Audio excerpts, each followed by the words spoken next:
O Maranhão ultrapassou a marca de 4.153 focos de incêndio, de acordo com dados do Instituto Nacional de Pesquisas Espaciais, o INEP, que faz o monitoramento das queimadas via satélite em todo o país. Esse número é 25% maior que o mesmo período do ano passado.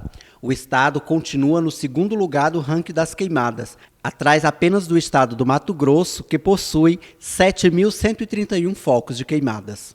Um decreto estadual assinado pelo governador Carlos Brandão proíbe o uso de fogo para manejo e limpeza de áreas até novembro em todo o estado, para conter ocorrências de incêndios e queimadas.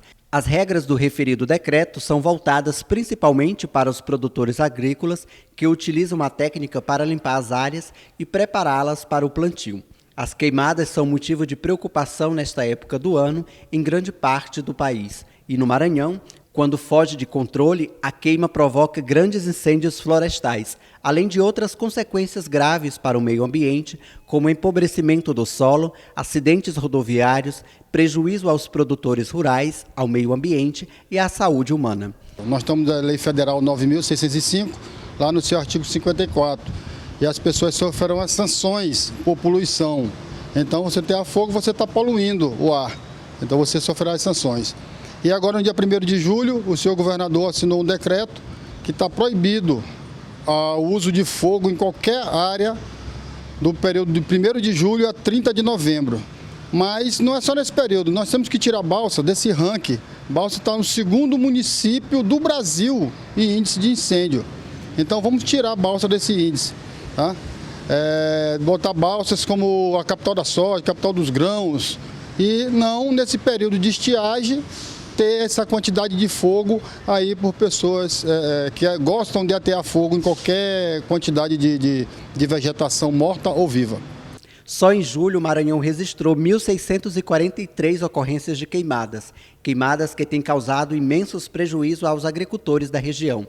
Na última sexta-feira, um grande incêndio atingiu pelo menos 3 fazendas na região do povoado Batavo, no Alto Gerais de Balsas. Segundo informações, o incêndio foi causado devido ao superaquecimento em uma das máquinas agrícolas.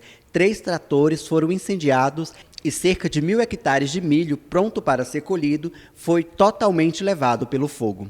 O Maranhão tem 3 cidades entre as 10 com maior número de queimadas do país. Mirador com 451 focos, Balsas com 344 focos e Fernando Falcão com 271 focos. O estado possui fatores que contribuem para o surgimento de focos de incêndio, com as condições naturais do clima, solo e vegetação favoráveis para a queimada, principalmente nos municípios de clima mais seco, permanecendo sempre entre os primeiros lugares no ranking de focos de incêndio.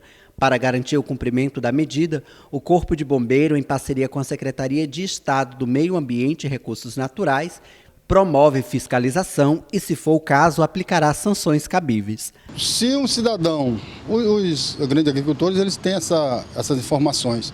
Se ele vai fazer uma derrubada numa área, ele tem que pedir autorização, e se ele for queimar essa vegetação que ele derrubou, ele também tem que ter toda a orientação e todo o protocolo para poder atear fogo nessa região. Algumas pessoas se dizem assim, o fogo foi natural. Nós temos fogo natural causado por raios, vulcões. Aí nós chamamos de uma combustão natural.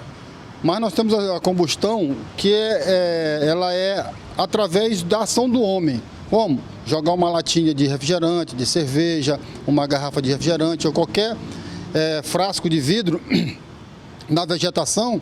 Então, com a temperatura, ela cria o efeito lupa e dá início a uma combustão. Isso aí não é uma combustão natural. Ela teve uma ação do homem, aquela lata não estava lá. Ela foi deixada lá, foi jogada lá. Então, isso aí é uma ação do homem. Isso aí é crime, certo? Então, por quê? Se você está consumindo seu refrigerante, sua cerveja, seja que for dentro do seu veículo, deixe o frasco dentro do seu veículo. Quando chegar em casa ou em qualquer ponto que tenha uma coleta, você descarta o lixo, certo?